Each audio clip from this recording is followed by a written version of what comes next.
उपस्थित सर्व शेतकरी दादांनो आणि ताई पण आहेत. आज मी भाषण नाही करायला आलो, तुमच्या व्यथा ऐकायला आलोय.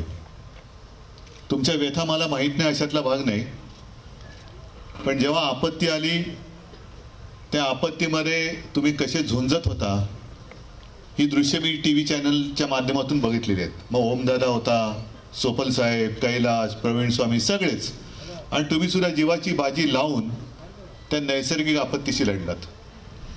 नैसर्गिक आपत्तीशी लढलात म्हणजे आसमानी संकटाशी लढलात, आता सुलतानी संकटाशी लढायचे, आणि ते त्याहीपेक्षा कठीण वाटायला लागलं. आता मी तुमच्या व्यथा ऐकायला आलोय म्हटल्यानंतर आज मुख्यमंत्री बोललेत माझ्यावर की उद्धव ठाकरे या निमित्ताने घराबाहेर पडले. मी मुख्यमंत्र्यांना सांगतो की अहो तुम्ही घराकडे दुर्लक्ष करू नका.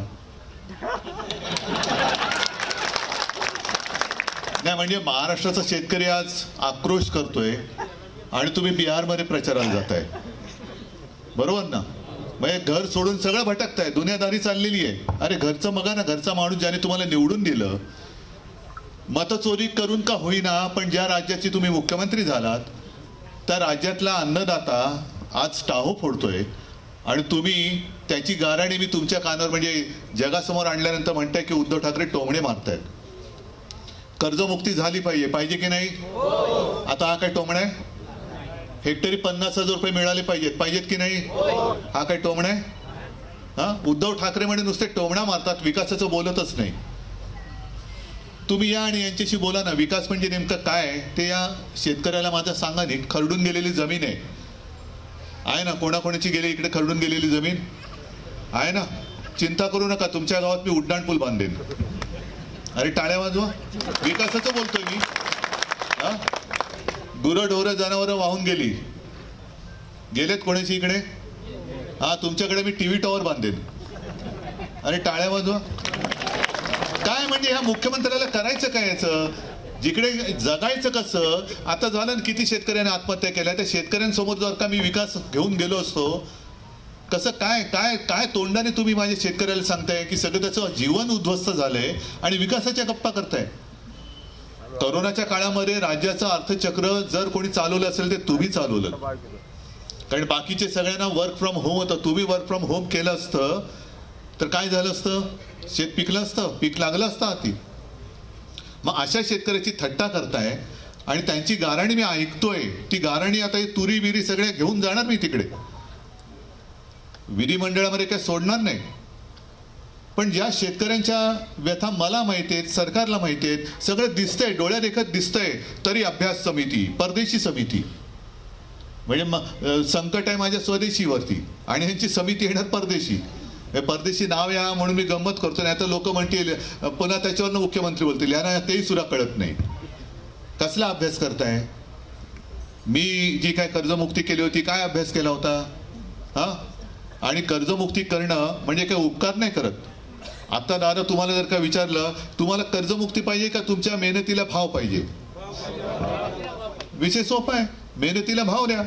आज जो सोयाबीनचा हिशोब सांगितला, उत्पादन खर्च एवढा येतो आणि आता तुम्ही म्हणजे सरकार उपकार केल्यासारखे जे काही टाकतायत चिंचोके, आणि वरती अजित पवार म्हणतायत, तेच सांगतोय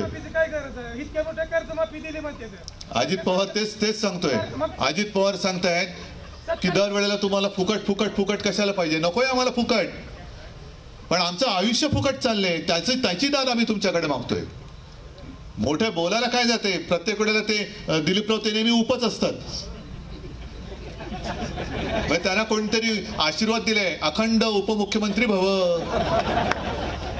जरी कोणाचंही सरकार असून ते उप कोण? हे उप. तर हे असे उप हे सांगतात आम्हाला, म्हणजे काही हे आणि वाटेल ते करायचं आणि पुन्हा जाऊन खुर्चीवरती बसायचं आणि शेतकऱ्यांना सल्ले द्यायचे. प्रत्येक वेळेला फुकट काय पाहिजे? जरा हातपाय हलवा. म्हणून मी त्यानं म्हटलं की शेतकरी हातपाय हलवतोय, तुम्ही पण हलवा जरा. म्हणजे सही करायला हात हलवा ना कर्जमुक्तीचा. पण हे सरकार दगाबाज आहे. मी का म्हणतोय, का आम्ही दगाबाज म्हणतोय? केवळ विरोधी पक्ष त्या म्हणून नाही म्हणत, तर अजित पवारच म्हणालेत की आम्हाला जिंकायचं होतं म्हणून आम्ही सांगितलं आम्ही कर्जमुक्त करू. फसलात ना तुम्ही. लाडक्या बहिणी, आता इकडे महिला आहेत, तुमच्या घरात सुद्धा ताई माई अक्का सगळ्या आहेत. हा, किती जणींना मिळतात 1500 रुपये? मिळत असतील, मिळतात, मी नाही म्हणत नाही. जे आहे ते आहे, ते मी नाकारत नाही. पण 1500 रुपयांनी आत्ताचं जे सगळं उद्ध्वस्त झालंय ते सावरलं जातंय का? बरं, निवडणुकीच्या वेळेला सगळ्यांना सरसकट 1500 रुपये दिले होते. आता काय करतायत? कुटुंबातील दोघींना मिळणार. बरोबर. म्हणजे मी सकाळी असंच म्हटलं की आपले मोहनराव भागवत RSSचे सरसंघचालक दिलीपराव ते सांगतायत की कुटुंब वाढवा.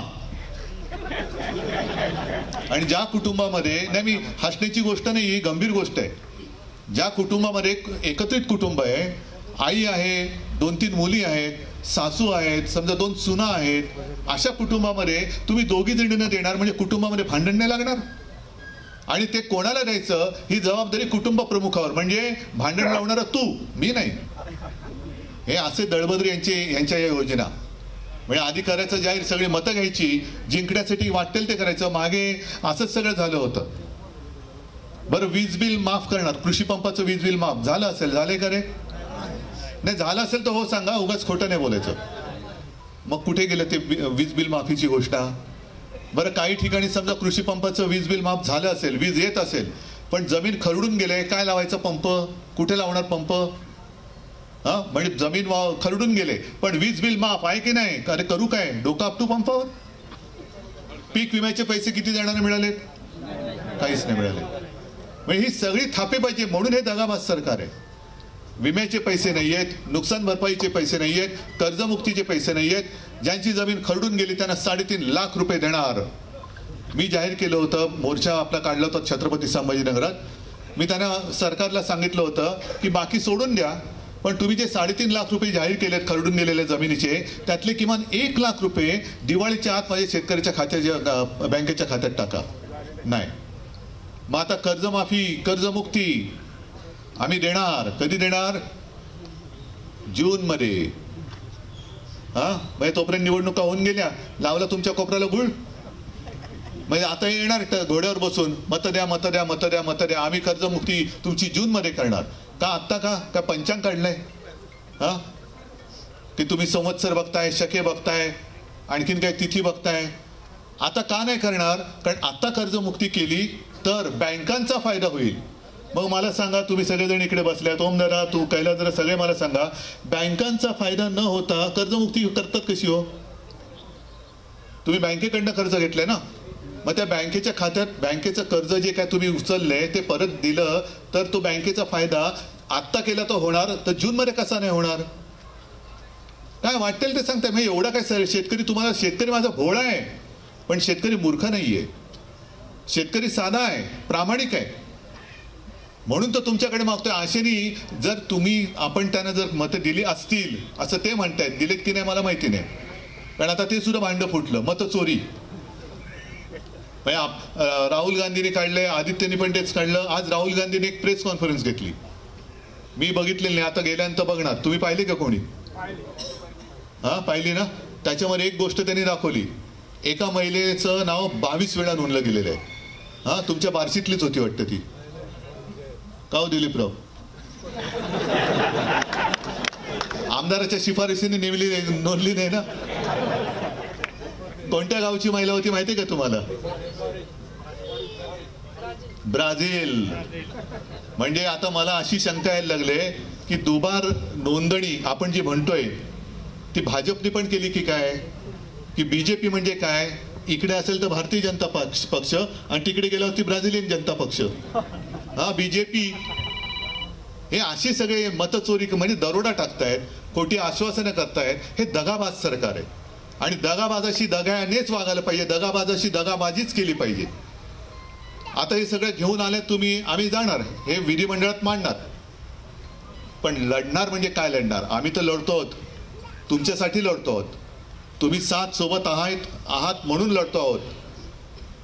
ज्या गोष्टी जसं छत्रपती संभाजीनगरमध्ये मोर्चा काढला, इशारा दिला, पीक विमा कंपन्यांवरती सुद्धा आपण 5-7 वर्षापूर्वी मोर्चा काढला होता, त्याच्यानंतर विम्याचे पैसे मिळाले होते.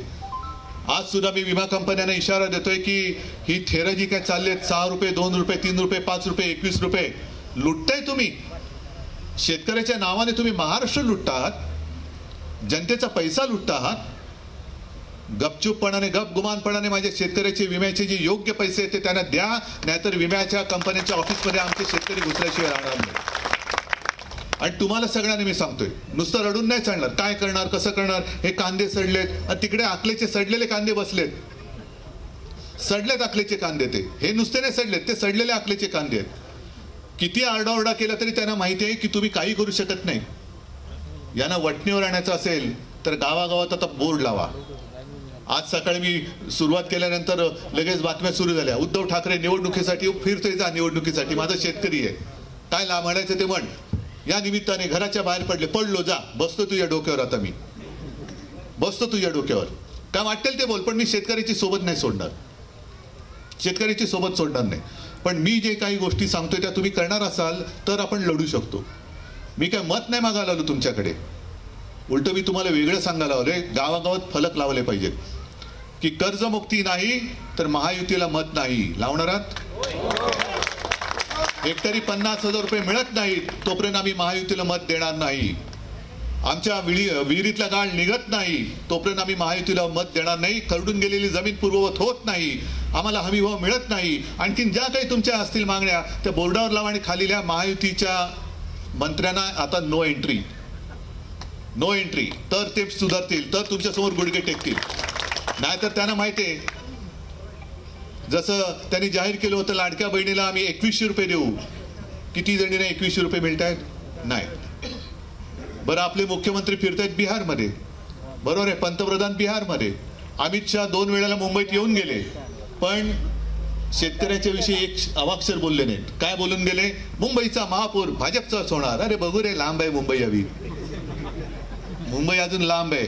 पण मुंबईमध्ये आला, माझ्या महाराष्ट्राच्या राजधानीत आला, त्या महाराष्ट्रामध्ये शेतकरी आपत्तीमध्ये सापडलेला आहे, संकटात भरडला गेलाय, त्यांच्याबद्दल काहीतरी 2 शब्द बोला.